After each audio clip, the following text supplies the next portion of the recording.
मत्ती 6 19 से लेके 24 तक। मत्ती 6 19 से लेके 24 तक आज पढ़ेंगे। मत्ती 13 और 22 से लेके 24 तक। मत्ती 13 22 से लेके 24 तक, 22 से लेके 23 तक। अभी हम पढ़ेंगे लूका लूका 19 से लेकर 28 तक। लूका 16 19 से लेकर 28 तक। तो हमारा मुख्य अध्याय हम जो पढ़ रहे हैं मत्ती 6 19 से लेके 24 तक, ये है हमारा मुख्य अध्याय आज। और जो मत्ती 5 अध्याय से लेके 7 अध्याय तक जो हम पढ़ने वाले, ये नए निबंध में यीशु मसीह कह रहे हैं कि किस तरह के लोग परमेश्वर के राज्य में। तो अगर आपको सीखना है कि परमेश्वर के राज्य के अंदर किस तरह जाना है और परमेश्वर के नए निबंध में किस तरह से जीना है, तो इसको मत्ती 5 से लेके 7 तक पूरा समझना एकदम जरूरी है। अगर आप ये नहीं समझे, आपको पूरा बाइबल समझ में नहीं, इतना ही है उसका मतलब। तो हम इसके पहले पिछले हफ्ते हमने देखा था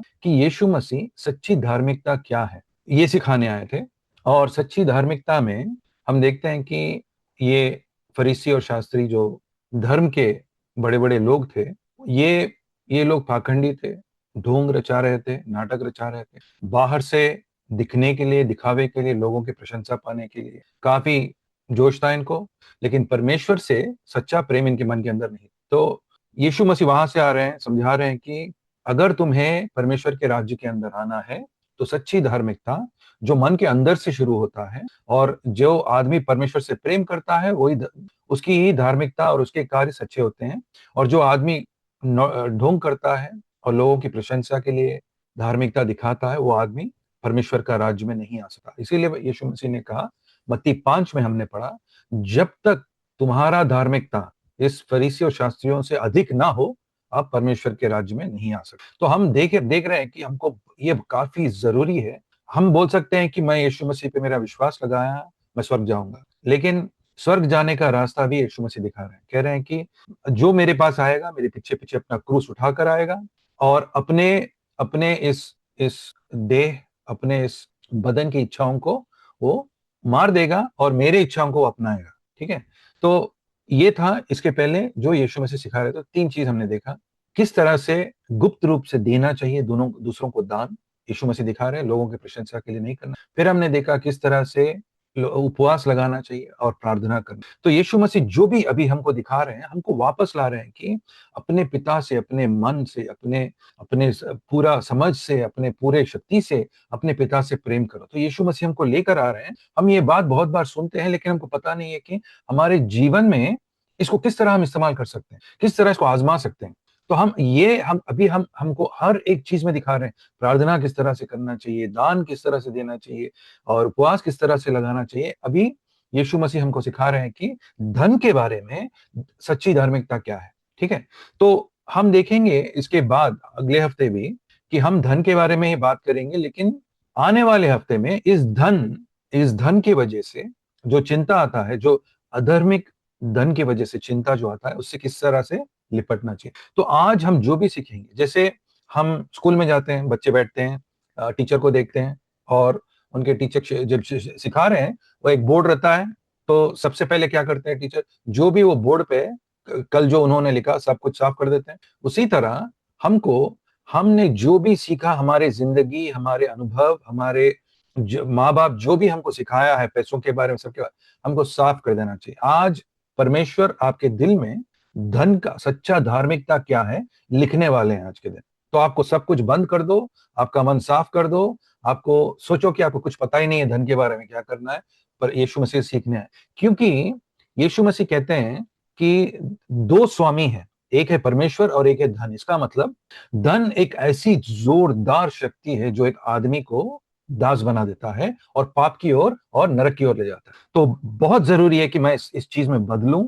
बहुत जरूरी है कि मैं इस चीज में यीशु मसीह के पीछे अनुकरण करूं, उनकी आज्ञाओं की। बहुत जरूरी है। धन आदमी को एकदम बलहीन बना देता है और दुष्ट बना देता है। तो आज हम वो समझने वाले हैं। तो इसके बारे में इसके बाद में जो हम अगले हफ्ते पढ़ेंगे, हम इसके बारे में और थोड़ा पढ़ेंगे, लेकिन आज हम देखते हैं। तो इस वचन में जो लिखा है, तो अभी देखेंगे हम लोग क्या, ये नीति वचन 3 5 से लेकर 7 तक हम पढ़ते हैं। आपको पलटने की जरूरत नहीं है, ताकि आप समझ सके हम कहां से जा रहे हैं। यहोवा, नीति वचन 3 अध्याय और 5 से लेकर 7 तक पढ़ रहे हैं।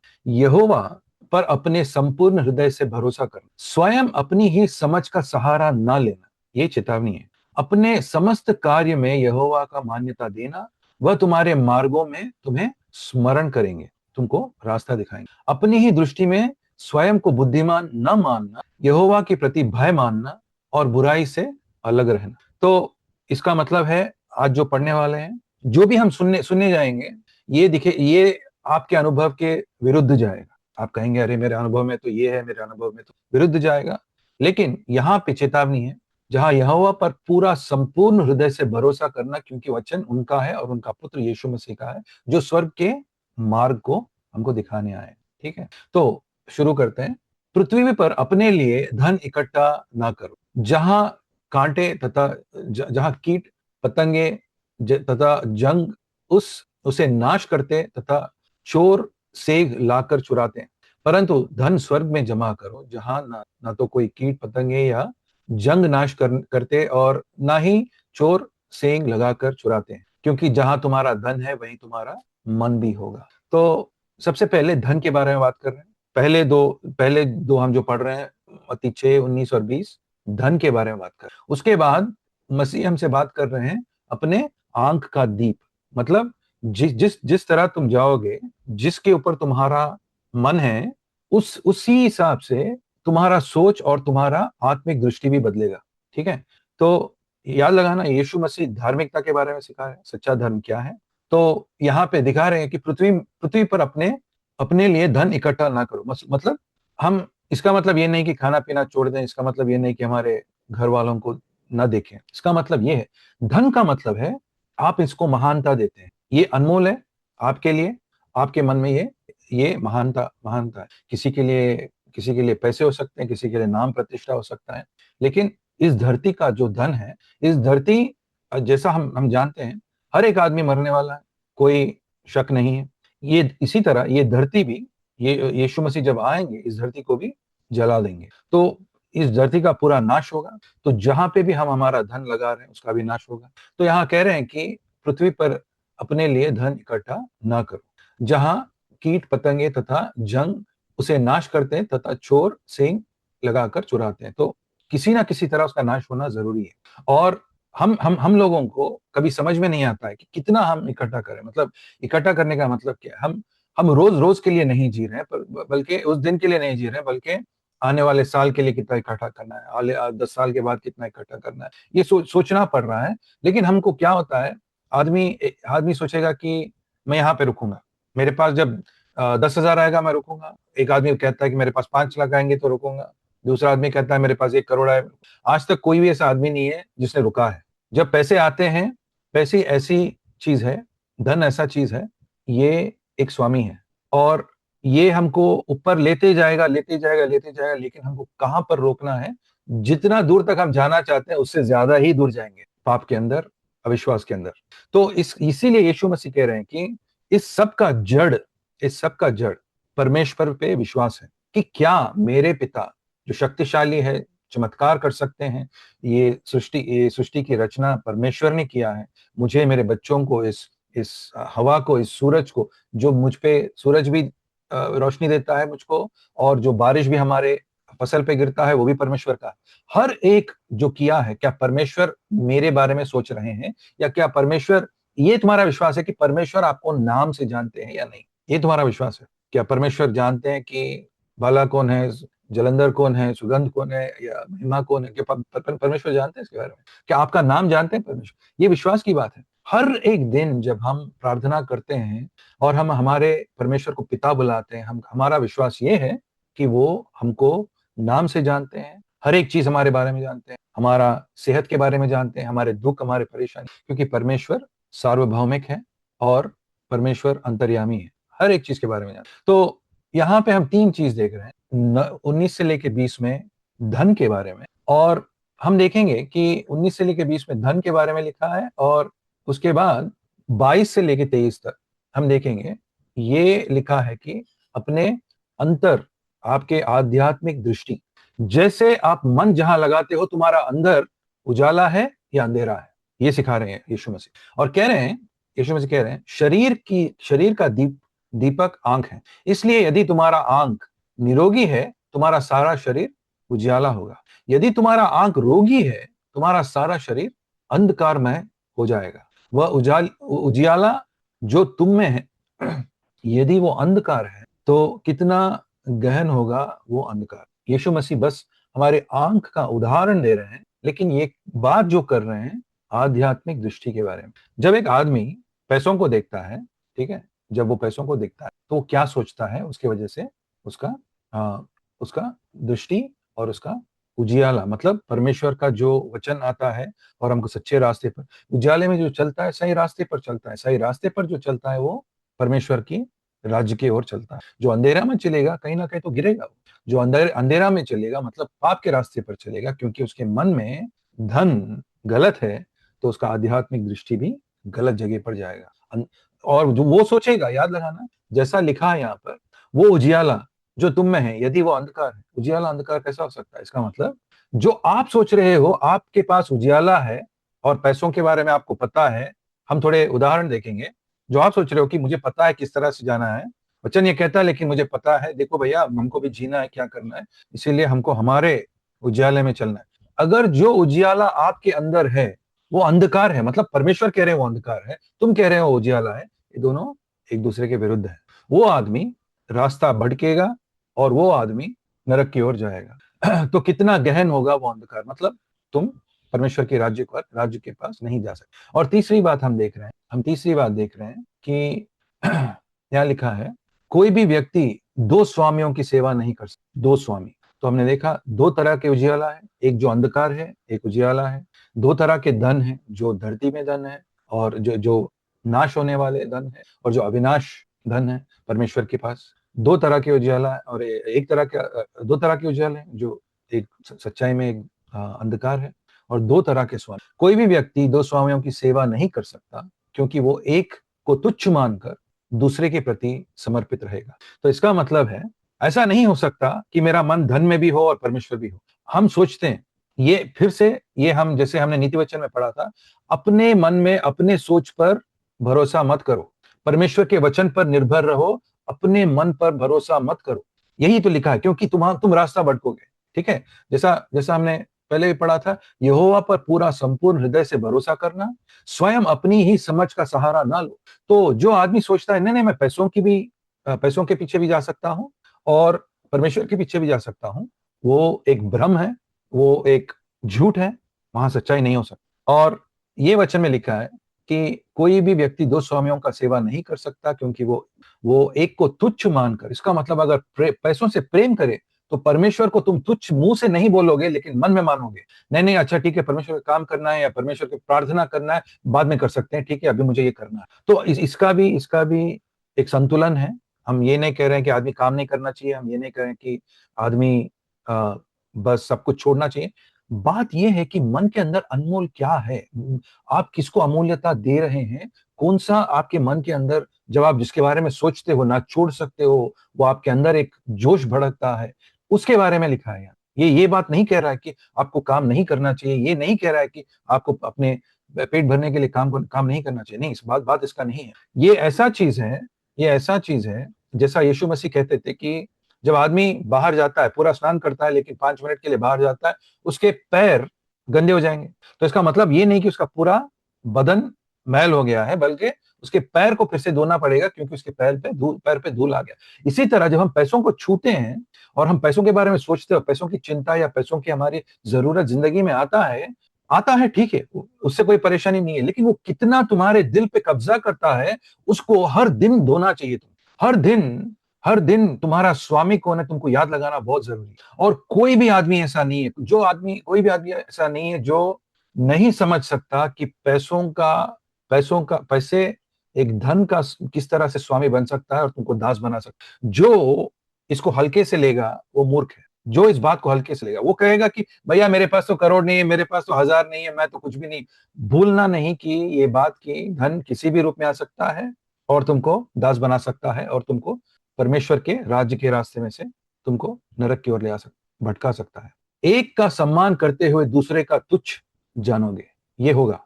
तुम परमेश्वर और धन दोनों की सेवा नहीं कर सकते। ये वचन यीशु मसीह के मुंह से आया है। इसका मतलब यीशु मसीह जो यहाँ हम सब बैठे हैं, हम सबके मन को जानते हैं परमेश्वर। और अगर वचन आ रहा है, तुमको ऐसा सोचना चाहिए कि मेरा मन धन से प्रेम करता है, परमेश्वर चेतावनी दे रहे हैं, मुझे परमेश्वर का वचन गंभीरता के साथ सुनना। यही कारण है कि तुमसे कहता हूं कि अपनी जीवन के विषय में चिंता ना करो। तो इसलिए अब जो हम अगले हफ्ते पढ़ने वाले हैं, चिंता का मूल कारण एक स्वामी है, और वो स्वामी धन है। तो आप कह सकते हो कि थोड़े कभी कभी हम सोच सकते हैं, हम सब लोग सोच सकते हैं कि नहीं नहीं भैया, मुझे धन का मोह नहीं है। ठीक है, चिंता है, चिंता है, इसका मतलब कोई दूसरा स्वामी है। ये बहुत हमारे लिए हम ना समझ सकते हैं, इसीलिए हमारे समझ पर हमको, इसीलिए हमारे आ, हमारे समझ का सहारा नहीं लेना चाहिए। इसीलिए परमेश्वर के वचन के ऊपर हमको भरोसा करना चाहिए। ठीक है, तो हमको सोचना चाहिए कि जब परमेश्वर का ऐसे आज्ञा आता है, जब मेरे खाने पीने के विरुद्ध आता है, जैसे जैसे मैं कुछ कर रहा हूं, मैं घर बांध रहा हूं या कुछ कर रहा हूं, तो मैं क्या करूं? तो हमको परमेश्वर के पास जाना है। हमको जब तक पवित्र आत्मा तुमको एक सर्टिफिकेट नहीं देता है तुम्हारे मन में, जब तुम पवित्र आत्मा के पास जाते हो, प्रार्थना कर रहे हैं, तो पवित्र आत्मा के पास जो आदमी जाता है, पवित्र आत्मा हर एक आदमी को सच्चाई की ओर ले जाता है। मतलब यीशु मसीह के रूप में तुमको बदलने के लिए तुमको दिखाता है कि यीशु मसीह ऐसे हैं और तुम ऐसे हो। ठीक है, हमको खाना है, हमको पीना है, यीशु मसीह भी आए थे, खाए थे, पिए थे, उनको भी पैसों की जरूरत थी। लेकिन जब जब हम प्रार्थना में जाते हैं और कहते हैं परमेश्वर मुझे दिखाओ कि क्या मैं ये धन का स्वामी का दास हूं, पवित्र आत्मा हमको दिखाएगा कि मैं हूं। तब तब हमारा मन में हमको पश्चाताप के साथ प्रार्थना करना पड़ेगा, परमेश्वर मैंने सोचा था कि मैं अपने घर को, हमारे बच्चों को, हमारे बीवी को, हमारे माँ बाप को देखना चाहता हूँ, लेकिन मैंने ये पता नहीं हुआ मुझे कि मैं उसका दास बन गया था। क्यों? क्योंकि तुम्हारे मन में चिंता शुरू हो गई है, तुम्हारे मन में चिंता शुरू हो गए, तुम्हारा प्रार्थना कम हो गया है, तुम्हारा जिंदगी में परमेश्वर के साथ समय बिताना कम हो गया है। तो अच्छा, तो आप बोल सकते हो कि तो कौन मुझे संभालेगा? मतलब ठीक है, मुझे काम भी करना है, मुझे ये भी करना है, मुझे वो भी करना है। तो इसका उत्तर है, जो परमेश्वर ने तुमको बनाया, और जो परमेश्वर ने तुम्हें उद्धार दिया, तुमको रक्षा की नरक से, और यीशु मसीह के सुसमाचार आपके पास लेकर आए। जो परमेश्वर, जब हम हमारे पापों में थे, हम ना सच्चाई के बारे में जानते थे, ना परमेश्वर का प्रकाश के बारे में जानते थे, और स्वर्ग का मार्ग भी नहीं जानते थे। जो परमेश्वर ढूंढते ढूंढते वो तुम्हारे पास आए, क्या ये परमेश्वर हमको खिलाना पिलाना नहीं करे? तो हमारा मन में अविश्वास आएगा, हम हंसेंगे, अरे भैया एक ऐसा। तो मैं आपसे एक बात पूछता हूँ, तो आप जब प्रार्थना करते हो दूसरों के लिए, चमत्कार के लिए प्रार्थना करते हो, लेकिन अपने खुद की जिंदगी में ये आपका आशा नहीं है, या आपका विश्वास नहीं है कि परमेश्वर रोज मेरी जिंदगी में चमत्कार कर सकते हैं, खिलाने में, पिलाने में, पहनाने में। सोचो, क्या हम लोग अपने बल पर जी रहे हैं या परमेश्वर के वचन से जी रहे हैं? ये बात हम सबको परखना है। विश्वास वही है जो परमेश्वर का वचन सुनता है, परमेश्वर की आत्मा का अगुवाई सुनता है, और अपने आप को संभालता है। अपने मन को धो हर दिन। जब चिंता आता है, चिंता का मतलब है हमें कुछ डर है। जहां डर है वहां विश्वास कैसा हो सकता है? ये बात हमको सोचना है। और ये हम लोग अपने आप से तो नहीं कर सकते, ना हम डर को भगा सकते हैं, ना हम अपने आप से कमा सकते हैं। अगर आप सोच रहे हो नहीं नहीं, मैं बहुत कुछ पढ़कर मैं अच्छा, मेरी जिंदगी अच्छा सुधार लूंगा, अमीर बनूंगा, नहीं कर सकते आप।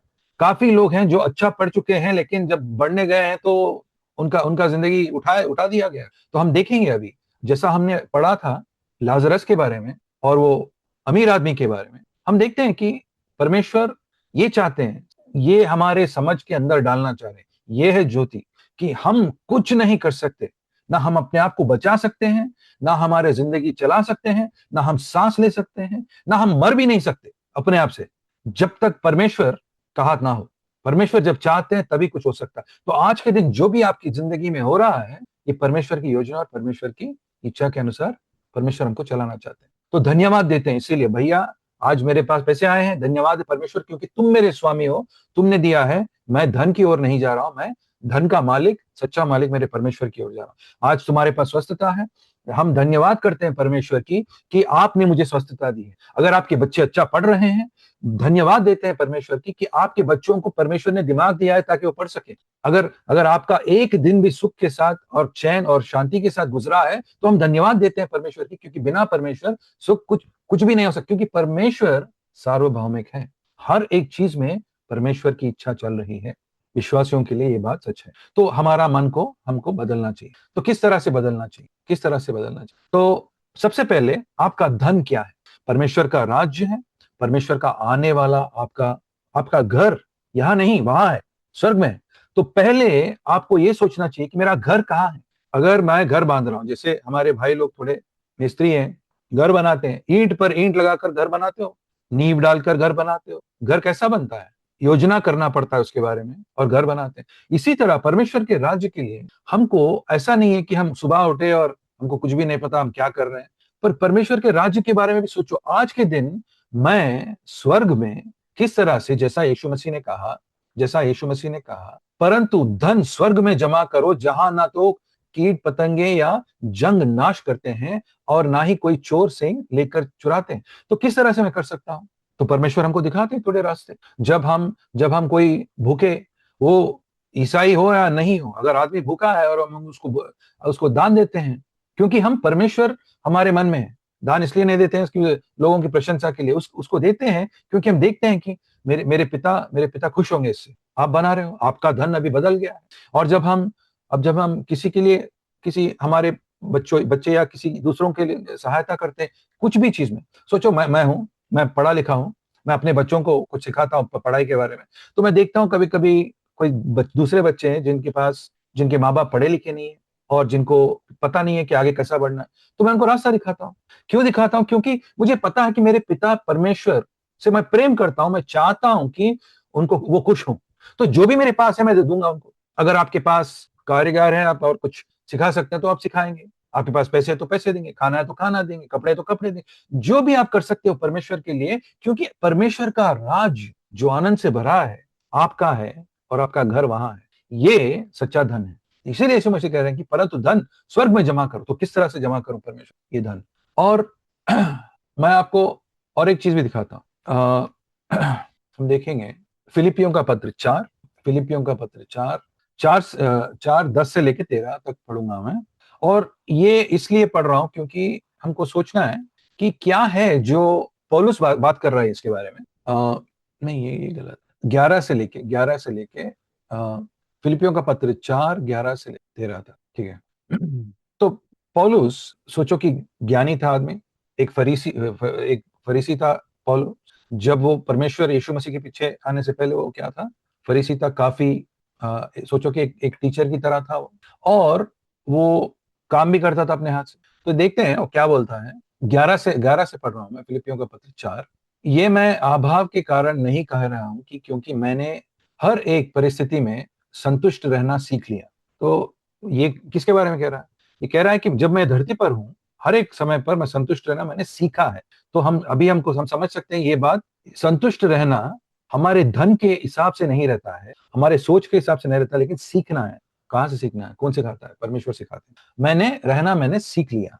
मैंने कंगाली और भरपूरी दोनों में रहना सीख लिया। तो ठीक है, हर एक परिस्थिति और हर एक विषय में मैंने तृप्त होना और भूखा रहने के भेद और घटना व बढ़ना दोनों सीख लिया। तो कंगाली और भरपूरी दोनों में रहना सीख लिया मतलब क्या है? जब आदमी कंगाली रहता है तो उसके मन में बेचैनी रहता है। जब बेचैनी रहता है, वो तो संपूर्णता के साथ नहीं कह सकता कि मैं संतुष्ट हूं इस समय। पर पौलुस बोल रहा है कि मैं संतुष्ट रह सकता हूं। क्यों? क्योंकि वो जान चुका है कि उसका धन परमेश्वर है, उसका धन यीशु मसीह है, उसका धन स्वर्ग में है। उसका धन, उसको पता है कि एक दिन हर एक असंतुष्ट जो हमारे मन में आज असंतुष्टि हो रही है, हर एक दुख जो हमारे मन में हो रहा है, ये आने वाले अनंत जीवन में परमेश्वर हमको हर एक तरह से संतुष्ट करेंगे। तो यहां पर उसने सीख लिया है। थोड़े दिनों की बात है, धीरज रखो। उसने सीख लिया है। मैं कंगाली और भरपूरी दोनों में रहना सीख लिया। क्यों सीखा है उसने? क्योंकि उसका सबसे प्रथम काम था परमेश्वर का राज्य को आगे बढ़ाना। उसका सबसे प्रथम काम था, आने वाले जिंदगी का तैयारी कर रहा है, और परमेश्वर का सेवक है जो परमेश्वर का राज्य आगे कर रहा है। इसीलिए कहते हैं धन्य है जो परमेश्वर के धार्मिकता के विषय में भूखे और प्यासे हैं, क्योंकि ये समझते हैं मेरा घर वहां है, मेरा घर स्वर्ग में है, मेरा घर यीशु मसीह, मेरा घर मेरा परमेश्वर है। तो मुझे उसकी ओर सबसे पहले जाना चाहिए। हम मत्ती 6 में ही देखते हैं, लिखा है, मत्ती 6 में ही लिखा है कि पढ़ेंगे मत्ती 6 में। इसलिए, और मैं 23 पढ़ रहा हूँ, मत्ती 6:23 पढ़ रहा हूँ। इसलिए सबसे पहले परमेश्वर का राज और तुमसे जो धर्म भावना वो चाहता है उसकी चिंता करो। सबसे पहले परमेश्वर के राज्य के बारे में सोचो। तुम बड़े सेवक नहीं होंगे, घर में ही होंगे, पड़ोसी के पास होंगे, लेकिन बात यह है कि घर तुम्हारा वहां है। नाम, प्रतिष्ठा, सब कुछ जो आने वाला है परमेश्वर से आने वाला है। तुम्हारा तुम्हारा बड़ा होना है परमेश्वर की आंखों में, लोगों की आंखों में नहीं। यहां पे तुमको जो चाहिए परमेश्वर देंगे। तुमको क्या खाना है, क्या पीना है, तो कल की चिंता मत करो, क्योंकि कल की तो अपनी और चिंताएं होंगी। हर दिन की अपनी ही परेशानियां होती हैं। लेकिन यहां कह रहे हैं कि इसलिए चिंता करते हैं क्योंकि ये मत करो, हम क्या खाएंगे, हम क्या पिएंगे और हम क्या पहनेंगे, मत करो। तो देखो, ये तुम्हारे अनुभव के विरुद्ध है, मेरे अनुभव के विरुद्ध है। जो परमेश्वर बोल रहे हैं, मैं तो साल में, अगर पूरा साल में हर दिन चिंता करना तो मुझे आदत है। मैं उठता हूं तो चिंता करता हूँ, चलता हूं तो चिंता करता हूँ, सोते वक्त चिंता करता हूँ, किसी से बात करते वक्त चिंता करता हूँ। चिंता तो मेरी आदत है। इसीलिए इस पाप से ही तो बचाने आए हैं यीशु मसीह तुमको। यीशु मसीह तुमको तुम्हारे पुराने पापों से ही बचाने नहीं आए हैं, जो पाप तुमने किया है। यीशु मसीह तुमको बदलने भी आए हैं, तो इस पाप का स्वभाव से भी बदलने आए हैं। तो तुम्हारा पापी स्वभाव क्या है, मेरा पापी स्वभाव क्या है? चिंता करना, अविश्वास के साथ चिंता करना। ये बात सोचना है कि किसको पता है कल के दिन कब परमेश्वर मुझे खाना देंगे या नहीं देंगे। ये है हमारा अविश्वास। इसीलिए तो हमारा चिंता होता है, क्योंकि कोई भी नहीं है, इसीलिए हम अपना खुद का जोर लगाते हैं। इसीलिए हम परमेश्वर का राज्य को पीछे ढकलते हैं। फिर से जैसा मैंने कहा, क्या हम काम नहीं करना है? नहीं करना है आपको काम। आप काम भी कर सकते हैं, खाना भी खा सकते हैं, लेकिन जो भी आप कर रहे हो, आपका सोच में आपका धन सबके पहले परमेश्वर का राज्य। तो आपसे ये पूछता हूं, भैया आप कितने धनी हो आज के दिन? अगर मैं आपसे पूछा बैंक में आपके पास कितने पैसे, आप बोलोगे? अगर मैं आपसे पूछा कि आप परमेश्वर के राज्य में कितने धनी हो, क्या बोल सकते हो? कितनों को आपने सुसमाचार दिया है? कितने बार तुमने अपने घुटने टेक कर प्रार्थना किया है? कितनों को तुमने परमेश्वर के पास लेकर आए हो? कितने बार तुमको लोगों ने ताने मारे हैं? कितने यातनाओं के बीच में तुम आ सके? तुम राज्य, क्या परमेश्वर का राज्य तुम्हारे लिए अमूल्य है या नहीं? ये बात सबसे बड़ी है, क्योंकि ये तुम्हारा घर और ये तुम्हारा अंतिम लक्ष्य है। तो सबसे पहले तुम्हारा धन बदलो। तुम्हारा धन परमेश्वर का राज्य है, इसको बदलो। यीशु मसीह यही कह रहे हैं कि जो आदमी जहां उसका धन है वहीं उसका मन है। यही है हमारा आज का पूरा कथन भी यही है। तो अगर आपके आपके जैसा हमने देखा था, आपका आंख, ठीक है, मैं आपको और एक वचन जो हमने इसके पहले पढ़ा था उसके बारे में, ये भी एक जबरदस्त चेतावनी है। मत्ती 13:22 में लिखा है, मत्ती 13:22 में, जब परमेश्वर का वचन आपके पास आता है, तो आज आपके पास वचन आया है, धन कहाँ रहना है, आपकी दृष्टि, आत्मिक दृष्टि किधर रहना है, और आपका स्वामी कौन है? सच्चा स्वामी धार्मिकता, सच्चा धन धार्मिकता, और सच्ची दृष्टि धार्मिकता। ये तीन चीजों में तुमको धार्मिक होना है। इसके लिए लड़ना पड़ेगा भैया, प्रार्थना में लड़ना पड़ेगा, वचन को अपने मन में लेना पड़ेगा, और अपने भावनाएं और अपना अनुभव से लड़ना पड़ेगा। क्योंकि आज हर एक आदमी मरता है, जितना भी अनुभव हो आदमी को मरता ही है। क्यों? क्योंकि उसका अनुभव में कमी है, उसका अनुभव में पवित्रता नहीं है, उसके अनुभव में पाप है। लेकिन वो सोचता है मुझे आगे किस तरह से जाना है मालूम है। लेकिन जो परमेश्वर जो तुमको जी उठा सकते हैं, उनका वचन ही सच्चा है। तो हम देखते हैं मत्ती 13:22 में लिखा है, एक जब परमेश्वर का वचन आपके पास आता है, तो वह भूमि जहां बीज कांटीला झाड़ियों के बीच गिरा। मतलब मेरे मन में रोज चिंता है, काम का चिंता, सेहत का चिंता, पैसों का चिंता, सब चिंताएं, कांटे हैं मेरे जिंदगी में। तो उस कांटों के बीच में जितना मैं सोचते रहता, उन कांटों के बीच में जब हर हफ्ते हम जब ये परमेश्वर का बीज जो परमेश्वर का वचन है सुनते हैं, और वो कांटों के बीच में जब हमारा वचन जाता है, वो व्यक्ति है जो संदेश को सुनता है, किंतु संसार की चिंताएं तथा संपन्नता का छलावा संदेश को दबा देता है, और वो बिना फल के रह जाता है, बिना फल के रह जाता है। वो अपने स्वर्ग में कोई धन उसका नहीं बढ़ रहा है, और उसके जिंदगी में कोई फल नहीं। जब ये जीवन खत्म हो जाएगा, तुम 80 साल, 90 साल, 100 साल जियोगे, मर जाओगे, हम पूरे मर जाएंगे, परमेश्वर के पास जाएंगे। हर एक के पास परमेश्वर कहेंगे, तेरा धन, क्योंकि तूने परमेश्वर का राज्य को सबसे आगे लगाया, ये है तेरा धन। और तुम खुश होंगे, क्योंकि तुमने किया है या नहीं किया है उसके ऊपर निर्भर है। तो हम ना ही इस दुनिया में, ना ही एक राष्ट्र बनाने आए हैं। हम स्वर्ग के लोग हैं। स्वर्ग का है, और स्वर्ग का राज्य जब धरती पर आएगा एक दिन, ना कोई दूसरे राष्ट्र होंगे, पूरे राष्ट्र यीशु मसीह के पास अपने घुटने टेकेंगे और कहेंगे कि तू ही स्वामी है। तो ये है हमारा सुसमाचार, ये है हम समझते हैं इसके बारे में। तो आप ये बात सोचो, जहां बीच कांटे में आपकी जीवन में जब चिंताएं तथा संपन्नता का छलावा संदेश को दबा देता है, क्या हो रहा है आपके साथ? तो आपको पता है दबा रहा है नहीं दबा रहा है। जैसा मैं बोल रहा हूं, आपको क्या परमेश्वर के राज्य के बारे में आपको आनंद हो रहा है मन में? मेरे पिता, मेरे मसीह, मेरा राज्य, मेरा घर वहां है, इसके बारे में आपके मन में आनंद हो रहा है? जब आप पाप करते हो, आपके मन में क्या दुख हो रहा है? जो आदमी के पास ना आनंद है ना दुख है, उसके पास सुसमाचार ही नहीं है। उठता है आदमी, बस बाइबल पढ़ता है, ना आनंद होता है उसको, ना दुख होता है, उसकी जिंदगी को परखता है या परमेश्वर के आशीषों के ऊपर आनंदित होता है। जो आदमी के पास दोनों भी नहीं है, वो तो सुसमाचार उसको उसके लिए फायदा ही नहीं है। तो आपको सोचना चाहिए कि हर एक दिन जब हम क्या चिंताओं से भर, अभी हमको देखना है कि हमारे जिंदगी में परमेश्वर का राज्य है या नहीं। तो क्या मैं परमेश्वर के राज्य के बारे में सोच रहा हूँ? क्या मेरे मन में आनंद है? अनंत जीवन का आनंद है। यीशु मसीह के बाद, यीशु मसीह जिन्होंने अपने लहू से उन्होंने गारंटी दी है कि मैं तुम्हें परमेश्वर का संतान बनाऊंगा। क्या मुझे उन पर भरोसा है? क्या मेरे जिंदगी में उनके नाम से खुशी है, आनंद है? दूसरी चीज, क्या मैं प्रार्थना करता हूँ? जब मैं प्रार्थना करता हूँ, क्या मेरे मन में पवित्र आत्मा के साथ भर जाता हूं मैं?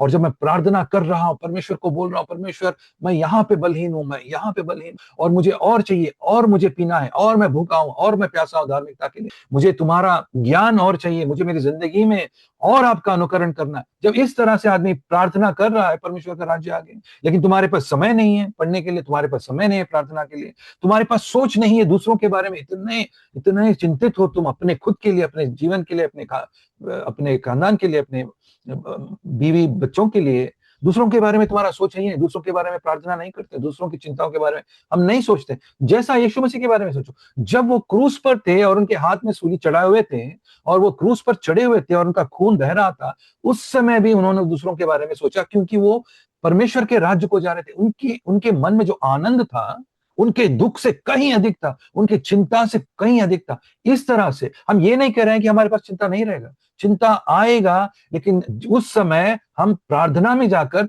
खुशी से हमको भरना चाहिए, परमेश्वर से मांगना चाहिए, आप मेरे पिता हो, आज मुझे कुछ कर दो ताकि मैं इस चिंता को धो दूं मेरे मन से। ये यीशु मसीह कह रहे हैं, सच्चे विश्वासियों का काम यही है। मत्ती 5 से जो हम देख रहे हैं, कहां हो रहा है? एक पहाड़ पर हो रहा है। यीशु मसीह बात कर रहे हैं, किससे बात कर रहे हैं? अपने शिष्यों से बात कर रहे हैं। सब लोगों से बात नहीं कर रहे हैं ये बात, सब दुनिया को ये बात बताकर कुछ करना तो नहीं है, क्योंकि उनके मन में अविश्वास है। वो लोग आत्मिक जो जो आत्मिक सच्चाई है वो लोग समझ नहीं सकते, क्योंकि उनका मन फिराव नहीं है, उनके अंदर पवित्र आत्मा नहीं है। आप लोग जो यहाँ बैठे हो, आप उद्धार पा चुके हो, आप यीशु मसीह को स्वीकार कर चुके हो, आपके अंदर पवित्र आत्मा है जो आपको आध्यात्मिक सच्चाई दिखाता है। वो कह रहा है कि उठो और अपनी चिंताओं से लड़ो। तुम्हारा तुम्हारा उत्तर तुम्हारे जिंदगी की चिंता के लिए एक प्रार्थना ही है बस। हम जैसा पौलुस के बारे में पढ़ रहे थे, मैं संतुष्ट हूं। कब संतुष्ट हो तुम? किसी भी समय पे, जब जब हमने पढ़ा था ये बात, किस समय तुम संतुष्ट हो? मैं कंगाली और भरपूरी दोनों में संतुष्ट हूं। क्यों संतुष्ट हो तुम? कंगाली में कौन संतुष्ट हो सकता है? पौलुस, तुम क्या बात कर रहे हो? कंगाली में आदमी संतुष्ट हो सकता है जब उसके मन में ये आशा बैठा है कि यीशु मसीह आने वाले हैं, मेरा राज्य परमेश्वर का राज्य है और मैं मेरे परमेश्वर के पास जा रहा हूं, और उनके पास भरा हुआ है, आनंद भरा हुआ है, और उनके पास हर एक प्रमाण उनका सच्चा है। और ये जो मैं इस जीवन में जो मैं दुख सह रहा हूं, उस जीवन में सुख में बदल जाएगा। जो भूखा है उसको उसका भूख मिट जाएगा। जो जिसको यहाँ पे अन्याय हुआ है, न्याय नहीं मिला है, उसको वहां पर न्याय मिलेगा। ये मेरा परमेश्वर का राज्य। यहाँ पे मैं नहीं सुधार सकता, यहाँ पे मैं सब कुछ ठीक तरह से नहीं आ सकता हूँ, लेकिन कंगाली और भरपूरी में मैं संतुष्ट हूँ, क्योंकि मेरी संतुष्टि परमेश्वर और यीशु मसीह में है, अपने आप में नहीं है और अपने संदर्भ में नहीं है, मेरे पैसों में नहीं है, मेरे बच्चों में नहीं है, मेरे लोगों में नहीं है, कहीं भी नहीं है, ना मेरे जमीन में, ना मेरे धन में है। मेरी संतुष्टि मेरे परमेश्वर में है। मैं तो अपनी आध्यात्मिक दृष्टि, जैसे हमने देखा था, तो यीशु मसीह कह रहे हैं कि शरीर का दीपक आंख है, तुम्हारा सारा शरीर अंधकारमय हो जाएगा। तो तुम वो उजियाला जो तुम में है, यदि वो अंधकार है तो कितना गहन होगा वो अंधकार। मतलब, तो मैं सोच रहा हूं कि ठीक है, मैं परमेश्वर के लिए कुछ दान करूं या कुछ खरीदने के लिए जाऊं, मैं फिर जरूरतों के बारे में नहीं कर रहा हूं। जरूरत जो आपके हैं घर में, आप उसको पूरा करें, लेकिन राज्य के बारे में सोचे, परमेश्वर के बारे में सोचे। तो हो सकता है, अभी अभी देखो, मैं बोलता हूँ, अभी आप परमेश्वर का दिन है, एक दिन है जब हम कलीसिया जाते हैं, चर्च को जाते हैं। हो सकता है तुमको काम मिलता हो उस समय, चलो चलो आज के दिन तुम काम करो तो तुमको पैसे मिलेगा, ठीक है पैसे तो मिलेगा, लेकिन तुम्हारा धन वहां बाहर काम का जो धरती का धन है, और तुम्हारा अगर तुम कलीसिया जाओ, परमेश्वर का वचन सुनो, परमेश्वर की आराधना करो, जो तुम्हारे मन में अंदर शांति आता है, उस पर कोई मोल लगा सकते हैं? तुम्हारी चिंताएं जो दूर कर सकता है वो तो परमेश्वर है, कोई मोल लगा सकते हैं आप? तो किस धन को आप प्राप्त करोगे? हम याद लगाना चाहिए, हमारा स्वभाव पापी है। हम फिसलते फिसलते फिसलते धार्मिकता से अधर्मी बन जाएंगे। हमारा हमारा स्वभाव है ये, और इस स्वभाव को बदलने के लिए हर हफ्ता हर दिन मुझे परमेश्वर के पास जाके जुड़ना है। मुझे परमेश्वर के पास जाके अपना मन और अपना धन, अपना सोच, सबसे शक्ति से परमेश्वर को प्रेम करना और परमेश्वर से बोलते जाना है, ये मेरे, मैं इस तरह निर्भल हूं, ये पूरे मेरे पूरे ये पूरे चीज में काफी कमी है मेरी जिंदगी में। मेरे पास मैं डरता हूं, मैं बाहर जाता हूं सुसमाचार देने के लिए, मैं डरता हूं, तो परमेश्वर से प्रार्थना करो। मेरे पास धन नहीं है, मैं डरता हूं, तो मैं संडे भी जाकर मैं परमेश्वर का कलीसिया नहीं जाऊंगा, मैं काम पर जाऊंगा। तो तुम डरते हो तो परमेश्वर के पास जाओ, पूछो मुझे सहायता करने के लिए। लेकिन समझो ये बात, डरना सबको होता है, चिंता सबके पास आता है, धो सकते हो तुम परमेश्वर के विश्वास, परमेश्वर के ऊपर निर्भर होकर। जैसा फिर से मैं कहता हूं, जैसे हमने पढ़ा नीति वचन 3:5, यहोवा पर पूरी अपने संपूर्ण हृदय से भरोसा करना, स्वयं अपने ही समझ के सहारा न लेना भैया, मत लेना ये, अपने समस्त कार्य में यहोवा का मान्यता देना। अगर तुम डूब रहे हो तभी भी परमेश्वर के ऊपर, परमेश्वर का नाम पुकारो और देखो परमेश्वर आते हैं नहीं आते, वो तुम्हारे मार्ग में तुम्हें स्मरण करेंगे। और याद लगाना, अगर तो तुम्हें मार भी दिया, परमेश्वर ही है जो जी उठा सकता है। दुनिया जी उठा सकता है हमको? अगर तुम्हारे पास 1 करोड़ है और तुम मर गए, क्या वो करोड़ तुमको उठा सकता है? नहीं उठा सकता। लेकिन जो परमेश्वर ने, जिनको, जो आपको प्रमाण किया है कि यीशु मसीह पे जो भी विश्वास लगाता है उसको अनंत काल के अनंत जीवन देंगे, वही हमें जी उठाए। तो अपनी ही दृष्टि में स्वयं को बुद्धिमान न मानना, यहोवा के प्रति भय मानना और बुराई से अलग रहना, ठीक है? तो हम सोच सकते हैं, जब हम धंधा करते हैं, धन हमारा मालूम पड़ जाता है, हम अगर झूठ बोलना शुरू कर रहे हैं थोड़े पैसों के लिए इधर उधर, धन कहाँ है तुम्हारा? तुम्हारा धन सच्चाई में है, तुम्हारे धन पवित्रता में है। धन्य है जो मन के पवित्र है, वो परमेश्वर को देखेंगे। जो आदमी धन बनाने के लिए थोड़ा बहुत झूठ बोल देता है, वो क्या है? उसका धन कहाँ है आज के दिन यहाँ पर? और उसका स्वामी कौन है? उसका स्वामी धन है। और स्वामी का अगर वो धन का दासी बन गया तो वो कहाँ जाएगा? नरक जाएगा। अगर तुम्हारा धन सच्चाई है, पवित्रता है, तो तुम छोड़ दोगे इसको, तुम छोड़ दोगे और देखोगे क्या मेरे पिता जिसने सृष्टि को बनाया और जो इस चिड़ियों को खिलाते हैं, जानवरों को खिलाते हैं, क्या आपको नहीं खिला सकते? सोचने की बात है। विश्वास कहाँ है आपकी? ठीक है? तो अपने मन को सीधा करने के लिए तो सबसे पहले, और एक चीज भी बोलता हूं, इस धन और इस चिंता से नफरत करो। ये मत सोचो कि ये एक आम चीज है, नहीं नहीं, ये आम चीज नहीं है, ये पाप का एक सूचना है। ये इससे, जैसा एक रोगी को रोग का सूचना मिलता है, जब एक पैर में दर्द होता है, सर में दर्द होने लगता है, तो आपको पता है कि कुछ हो रहा है। उसी तरह चिंता और धन का मोह दोनों पाप की ये सूचना है कि आपके अंदर कुछ ठीक नहीं है, और हमको प्रार्थना करना है और हमको परमेश्वर के पास जाना है। परमेश्वर की शक्ति काफी है, जिसने अपने पुत्र को आपके लिए दिया है और सूली पर चढ़ाया है और उनका लहू बहाया आपके धोने के लिए। क्या वो आपके लिए सब कुछ दूसरा सब कुछ नहीं करेंगे? आपको अनंत जीवन में लाने के लिए आपके पिता परमेश्वर ने, हमारे पिता परमेश्वर ने जो किया है, जो जिसने यीशु मसीह को बलिदान दिया है तुम्हारे लिए ताकि तुम अमीर बनो अनंत जीवन में, क्या वो आपको खिलाएंगे पिलाएंगे और आपका रक्षा नहीं कर? सोचना है। तो मुद्दा क्या है? सबसे अंत में हमारा लक्ष्य ये है, तुम्हारा हाथ जो बंधा हुआ है, जो तुम्हारा हाथ में पैसों के बारे में, तुम्हारी जिंदगी के बारे में, तुम्हारे बच्चों के बारे में जो भी चिंताएं तुम पकड़ के हो, भैया खोल दो, प्रार्थना में छोड़ो, जो होगा सो होगा। मुझे मेरे परमेश्वर पर विश्वास है। मैं ये नहीं कहूंगा यही करो परमेश्वर, मैंने ये नहीं कहूंगा मुझे 10 लाख दो, मैं ये नहीं, मैं परमेश्वर पर छोड़ता हूं और परमेश्वर से प्रार्थना करता हूं। मेरा प्रार्थना ऐसा बदलना चाहिए, परमेश्वर मुझे जो भी आज के लिए चाहिए मुझे दो, मेरे बच्चों के लिए जो भी चाहिए आप मुझे दो, अगर मुझे उनके स्कूल के लिए चाहिए उनको दो, अगर मुझे सेहत चाहिए भैया परमेश्वर मुझे सेहत दो। बस इतना ही होगा मेरा। और जब मैं प्रार्थना करूंगा, ये देखिए आप, आपको कैसे पता होगा कि पवित्र आत्मा ने आपसे बात किया है और आपका वचन परमेश्वर ने सुन लिया है आपका प्रार्थना? जब आपका मन शांत से भर जाएगा और चिंता से दूर हो जाएगा। शुरुआत जब आप प्रार्थना करते हो चिंता से भर के रहेगा, जब आप प्रार्थना करोगे चिंता छोड़ दोगे।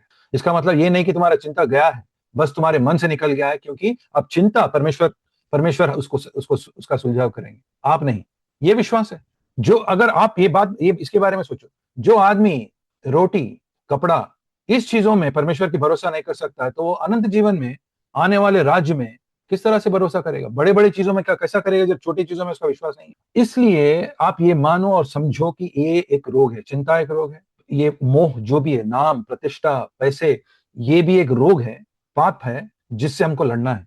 और क्योंकि हमारे हमारे मसीह यीशु ने इनसे लड़ा, और वो जब शैतान उनके पास आया था और कहा था कि इस पूरे दुनिया के राष्ट्र तुम्हारे नाम कर दूंगा, बस मुझे झुककर मेरा आराधना करो, उसने कहा नहीं, आदमी मैं परमेश्वर को ही मेरा सेवा दूंगा। यीशु मसीह ने यह बात कही, ये है मेरे मसीह, मैं मेरे मसीह के पीछे चल रहा हूं, और यही है मेरे विश्वास। ये विश्वास ये नहीं कहता कि मैं अपने कार्यों से मैं आगे बढ़ूंगा, ये विश्वास ये नहीं कहता कि मेरे पास सब सब चीजों के लिए उत्तर है, नहीं है मेरे पास, आपके पास नहीं है, मेरे पास नहीं, मेरे परमेश्वर के पास है। अंतर्यामी परमेश्वर, शक्तिशाली परमेश्वर, सार्वभौमिक सारी भूमंडल का जो राजा है, धरती और आसमान का राजा, उनके पास है उत्तर, और वो मेरे पिता है, और उनकी जिम्मेदारी है, मेरे पिता की जिम्मेदारी है मेरे हालचाल को देखने की। चिंता छोड़ना मुझे जरूरी है। जैसे आपके बच्चे, अगर आप रोड पार कर रहे हो, जैसे आप आपके बच्चे के हाथ पकड़ते हो, वैसे ही परमेश्वर भी आपका हाथ पकड़ चुके हैं। अगर आपका बच्चा सोचता है नहीं नहीं नहीं नहीं, वो ट्रक आ रहा है, मेरे पिताजी को नहीं पता है मुझे रोड किस तरह से पार करना, और भागना शुरू करता है, तो क्या होगा? कुछ अच्छा तो नहीं होगा। इसी तरह हमको हरदम अपना हाथ परमेश्वर के हाथ में थामना चाहिए, ठीक है? तो प्रार्थना बहुत जरूरी है। मैं आपसे खुल के बोल रहा हूँ, मैं तो एक चिंतामणि हूँ, मैं कभी भी चिंता करते रहता हूँ, हर एक चीज के लिए चिंता होता है, एकदम बलहीन हूँ इस चीज में मैं। लेकिन मैंने सीखा, हर एक चीज को जो भी मुझे चिंता लाता है, मैं प्रार्थना करता हूँ, और मैं प्रार्थना शाम के लिए नहीं रुकता हूँ, सुबह के लिए नहीं रुकता, जब चिंता आता है मैं प्रार्थना करते रहता हूँ, क्योंकि मैं एकदम बलहीन आदमी हूँ। मेरे पास कोई शक्ति नहीं है, और मुझे परमेश्वर बहुत जरूरी है, मैं परमेश्वर के पास जाऊं। तो कोई ऐसा आदमी नहीं है जो परमेश्वर के पास नहीं जा सकता है, कोई ऐसा आदमी नहीं है जो परमेश्वर का शक्ति नहीं मिल सकता। हर समय प्रार्थना करना, हर समय प्रार्थना करना, जब आपको शांति मिलती है, आपके चिंताओं के बीच में, आपके परेशानियों के बीच में, आपको पता है आप परमेश्वर के पास हो। जब आपके मन में मस्त लगता है, जब आप प्रार्थना में जाते हो, खुशी से भर जाता है प्रार्थना में, आपको पता है आप परमेश्वर का राज्य आपका धन है। जब आपको पता है कि आप दूसरों को जब सहायता करते हो, दूसरों के बारे में सोचते हो, दूसरों के बारे में प्रार्थना करते हो, और आपके मन में खुशी होता है, तब आपको पता है कि आप परमेश्वर का राज्य आपका धन है। और दूसरों को दान, आपकी मुश्किलों में भी आप जब दूसरों को दान देते हो या किसी की सहायता करते हो, आपकी मुश्किलों में भी परमेश्वर का राज्य आपका धन है। अब हम हमारे बच्चों को भी यही बात सिखाना है। आज हम यहाँ रोकते हैं। किसी को कोई प्रश्न है? बेटा महिमा, फिर से एक बार मत्ती 6:19 से लेके 24 तक, 25 तक पढ़ना एक बार, ताकि सबको वचन पर ध्यान हो। मत्ती 6:19 से लेके 24 तक, 25 तक। तो और ये बात याद लगाना, यीशु मसीह ये अपने चेलों को, शिष्यों को सिखा रहे हैं, जिन्होंने अपने घर बार, काम सब कुछ छोड़कर आए हैं और उनके पास बैठे हैं, और कह रहे हैं कि मैं परमेश्वर का राज्य का काम करना चाहता हूं। और ये शिष्यों को एक बहुत बड़ा उपहार देने वाले हैं। यीशु मसीह ने कहा कि तुम लोग मेरे साथ राज्य करोगे, ठीक है? तो ये बात किसको कहा जा रहा है? जो सेवा करने चाहते हैं, सेवा करना चाहते हैं, और इस सेवा के बीच में जब अड़चन आते हैं सब चीजों के, उस समय यीशु मसीह कह रहे हैं कि डटे रहना, तुम्हारा उद्धार और तुम्हारा रक्षा और तुमको जो चाहिए परमेश्वर से आएगा। तो याद लगाना, इसीलिए ये कह रहे हैं कि कोई भी व्यक्ति दो स्वामियों की सेवा नहीं कर सकता, मतलब सेवक के लिए ये सबसे बड़ी बात है, ठीक है? कोई प्रश्न है आप लोगों को? जय मसीह के। हम्म इसका मतलब है, तो वो बीज जो है परमेश्वर का वचन। बीज अगर अगर ठीक तरह से बोया गया और ठीक जमीन पर बोया गया, आप देखो, ठीक, तो वचन परमेश्वर से आ रहा है, तो बीज बीज में कोई कमी नहीं है बढ़ने के लिए, ठीक है, फल फल उगने के लिए। अभी आप देखो 23, देखो क्या लिखा है, वह उत्तम भूमि जिस पर बीज रोपा गया। उत्तम भूमि का मतलब परमेश्वर उत्तम बीज लेकर तो आए हैं, लेकिन उत्तम मन भी उत्तम रहना चाहिए, मतलब उस बीज को लेकर अपने जिंदगी को बदलने के लिए।